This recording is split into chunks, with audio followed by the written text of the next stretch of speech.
खुलुमबाय स्टुडियो आं रबिन बसुमतारी लामा दालांनि आंखालाव फरायसा फरायसुलिफोरा 44निफ्राय 45 किल'मिटार गोजान हान्थिना फरायसालियाव थांनो गोनां जादों। बेरामि सुबुंखौ देहा फाहामसालियाव लांनो एम्बुलेन्स गंसे हाबनो लामा गैयैजों दुखुनि मोगा-मोगि जानांदों मोनसे गामिया।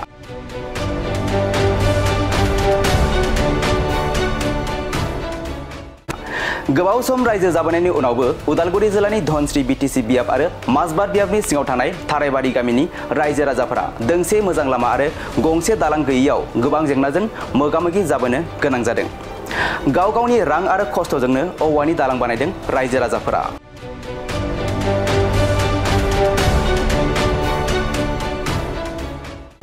नंगौ, गामियाव मोजां दालां आरो लामा गैयैनि जाहोनाव गामिनिफ्राय उदालगुरि नोगोरसिम फरायसा फरायसुलिफोरा गोजान लामा हान्थिना फरायसालियाव थांनो गोनां जायो। बेनि अनगायैबो सोरबा बेराम जायोब्ला बेरामि सुबुंखौ देहा फाहामसालियाव लांनो एम्बुलेन्स हाबनो मोजां लामा आरो दालां गैयैजों दुखुनि मोगा-मोगि जानांदों थारायबारि गामिया।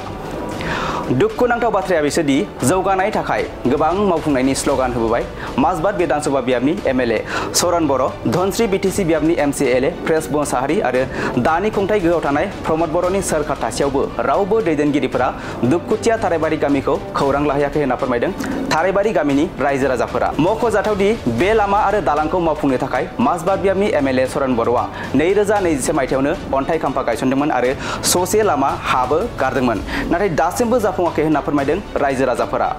दैज्लां बोथोराव फरायसा फरायसुलिफोरा दै बारनो आरो गंसे दालां गैयैनि थाखाय खमैबो 44निफ्राय 45 किल'मिटार गोजान गिदिंनानै फरायसालियाव सोलोंथाइ लानो गोनां जायो। गामिनि सोरबा सुबुङा बेराम आजार जायोब्ला गारि मटर लांनो हाया, हाथाय बाजार थांनांगौब्ला गोबां खस्थ'नि गेजेरजों हान्थिनो गोनां जादों। बेखौ नोजोर होनानैनो थारायबारि गामिनि रायजो राजाफोरा गावसोरनि थांलाय फैलाय हान्थामेलानि थाखाय गावसोरनि रांजोंनो गोदानै औवानि जेंलाब दालां बानायदों। बे खाबुजोंनो खुंथाय गोहोआव थानाय प्रमद बर'नि सोरखारखौ दालां लुफुंनानै होनो खावलायदों रायजो राजा बिथांमोनहा। बिथांमोन आरो लोगोसे जोंनि खुंथायारि बिबानाव थानाय एमसिएल बा एमएलए नोंथांमोनसिम आं मोनसे आर'ज बादि बुंनो सानदों, आर'ज गाबनाय बायदि जे नोंथांमोना बबे जायगायाव संसार जादों, जोंखि नोंसिनि फंबायना जाथि खुरमा, नोंनि फिसाया अबाव दङ, जोङो बाव दं, नोंथांमोना बुजायाखै। जोंनि फिसाया थैबा नोंसोर मिनिगोन ना रंजागोन?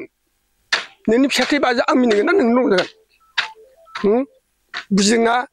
नोंथाङा सरकारखौ सालायनो थाखाय हारिनि थाखाय गसंदों ना गावनि थाखाय गसंदों? खोनासंना ला नोंथां, बे बर' गामिजों बे थारायबारि खलबसेया खस्थ'यै दं ना मोजाङै दं? नोंथाङा नुदों नुवाखै? बुजिदोंना बुजियाखै? नोंथाङा बर' हारिनि थाखाय जानानै मावनो ना गावनि थाखाय मावनो? खोनासंना ला आरो माव, आरो बर' समाजनि थाखाय ओंखार, नङाबा गोजानाव थां। मिथिबाय? बे लामाखौ नुदों नुवाखै? थारायबारिखौ नुदों नुवाखै? लामा दंना गैया? नोंथांमोना नुवाखै? मालाबा फैयाखै बे जायगायाव? बुजिना ला नोंथांमोना, आरो मावाबा मावनाङा, गोजानाव था। नोंथांनि मावनायखौ जों मोजां मोनगोन मावब्ला, खिन्थु नोंथाङा मावाबा नों गोजानाव थाहै। जों नोंथांनि मावनायखौ जों मावब्ला मोजां मोनगोन, मावाब्ला नोंथां मावाबा गोजानाव था, जों बेखौ जेबो साना।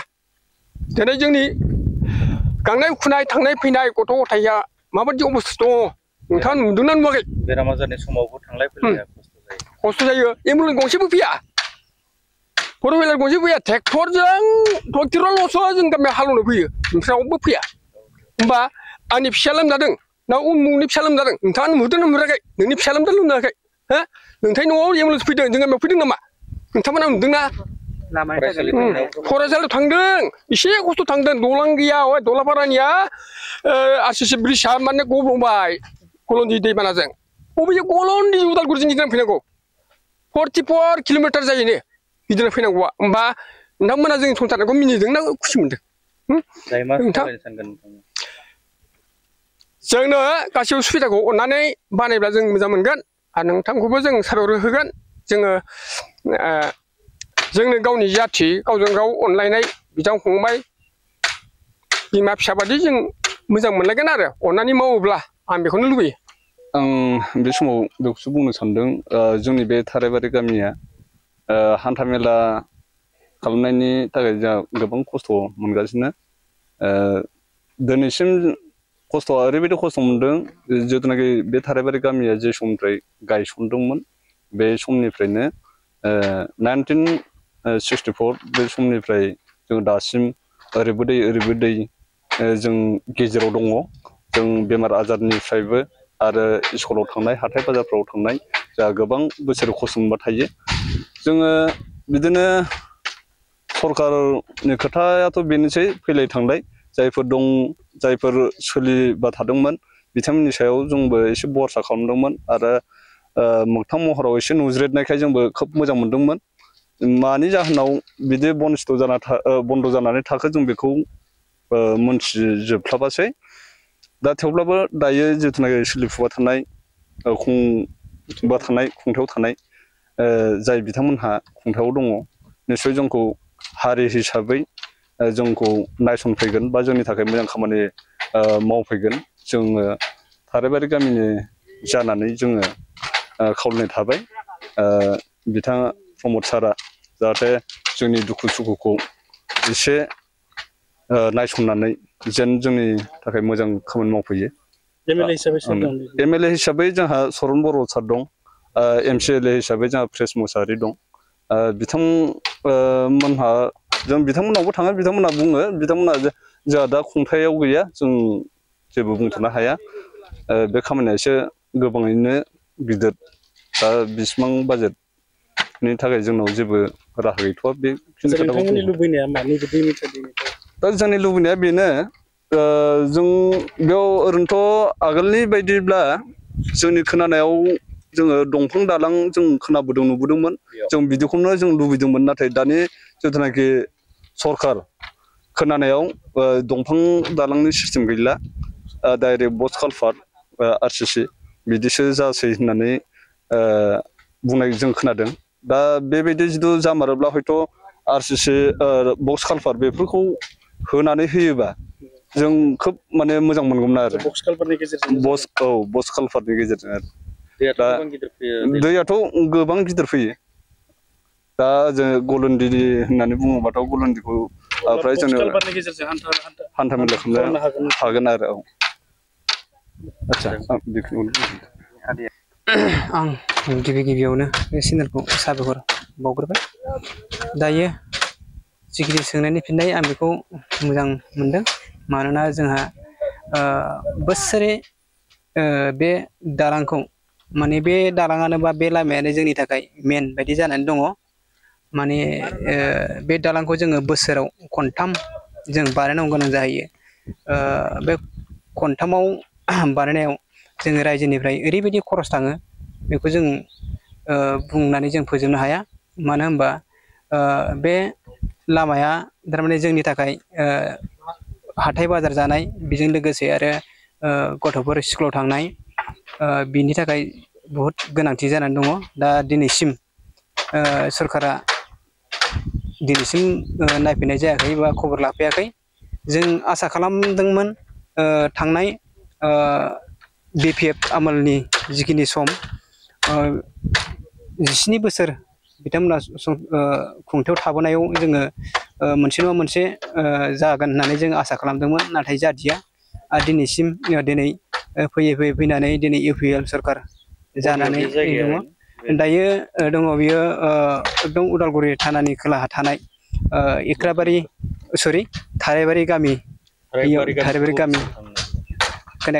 थाराइबारिनिफ्राय बबेसिम थाङो बे लामाया बेयो जोंनि गामिनिफ्राय बा थाराइबारिनिफ्राय जोङो एख्राबारि थांनाय लामा आरो बेजोंनो जोङो उदालगुरि हाथाय बाजार बा जोङो स्कुलाव थांनाय लामा बे गासिबो बे लामायानो सोलिजोबो आरो 2021 मायथाइयावनो बे लामा आरो दालां जानो गोनां होननानै जों एमएलए सरन बर' बिथाङाबो बायदिसिना खामानिखौ मावबाय होननानै जों मिथिदों नाथाय दासिमबो जायाखै जों नुनो मोनाखै बे बिथिङावबो नोंथांमोना माबायदि मिथियो बै समाव जोङो मोजां मोनदोंमोन नुनानै बा मावाखै नङा खैथामान डाम्पार ट्रेक्टर हा गारबाय बिथांमोना गारनानै जिखिनि गारदोंब्लाबो जों फुरा मावनायखौ जों नुवाखै ओरैनो जास्ट हा गारबाय आरो जिखिनि मोखाङाव जिखिनि PW रड दङ बेयाव मोखाङाव जिखिनि 50 मिटारबो जाहैया बेखिनियाव सेन्ड ग्रेभेल गारनानै हुलार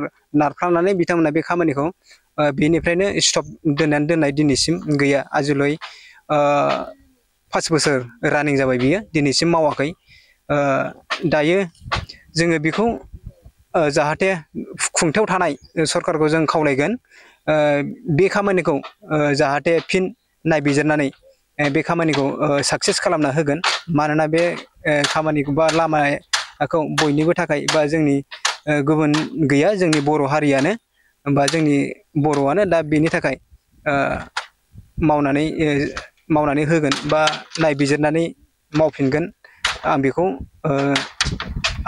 समाजनि जानानै गुरैयै खावलायबाय। आচ্ছা फरायसाफोरा माबायदि हान्थामेला खालामो दा फरायसाफोरनि खेथ्रआव ओरैबायदि जाना दङ बुहुत दुखुनांथाव मानो होनबा जोंहा ओरैजायबो माखासे थाङो आरो लोगोसे जोंहा गामिनि ओरैजाय थाङो माने थांनाया जोंना LP गनाय लोगो लोगोनो जों खायजामाथियाव बांसिनानो हाबनाय दंहैयो खायजामाथिया गोजौ फरायसालियाव बेनिफ्राय जेला दाथ' दैज्लां बोथोर जा जोङो ओरै थांनो हाया ओरै बोरगामि होननाय दङ गलन्दि दै दङ जोंहा बेवहाय गलन्दि दैयाबो बिराद गिदिर आरो नै दा दैज्लां सम बुहुत गिदिर देरो बे देरनायाव जोङो दै देरनायावथ' जों थांनो हाखाया एसे खायजामाथियाव थांनो हाया बे स्कुलाव जों थांनो हाया आरो थांब्लाबो एसे एनै दैब्लाबो जोङो न'निफ्रायनो जोङो स्कुल ड्रेस जों गानलांनो हाया थारमाने जों बेयाव आउट ड्रेस गाननानै जोङो दै बारखांनानै एसे जोङो बे स्कुल ड्रेस गाननानै जुथा गाननानै जों गथ'फोरखौ बेनिफ्राय थाङो गथ'फ्रा बुहुत दुखुनांथाव साइकेलफोरखौबो गारजेना बा गथ'फोरनि बिमा बिफाया बारनानै दोनहैनांगौ आरो ओरै थाङोबा बेनिफ्राय उदालगुरिसिम हमना ला 11 किल'मिटार आरो उदालगुरिनिफ्राय खायजामाथि हाइ स्कुलसिम 11 मिटार समाज नालाय 11 मिटार 11 थांलाय फैलाय 11 जाखायो 22 किल'मिटार आरो फैबावगोन नोङो बास 46 किल'मिटार बेखिनि आरो 44 किल'मिटार माबा खालामनानै हान्थिनानै स्कुलाव थांनो गोनां जाहैयो बे दैज्लां समाव दा बुहुत दुखुनांथाव दा बेनिखायनो जोंनि खुंथायाव थानाय जिखिनि सरकार मानगोनां BTR नि चिफ प्रमद बर' सार बिथांखौ बे जोंनि बे लामाखौ बा जोंनि दुखु सुखु निदानाफोरखौ जाहाथे नुनानै बे खामानिखौ मावनानै होयो आंनिसिम आं बेखौ समाजनि जानानै गुरै खावलायनाय थाबाय।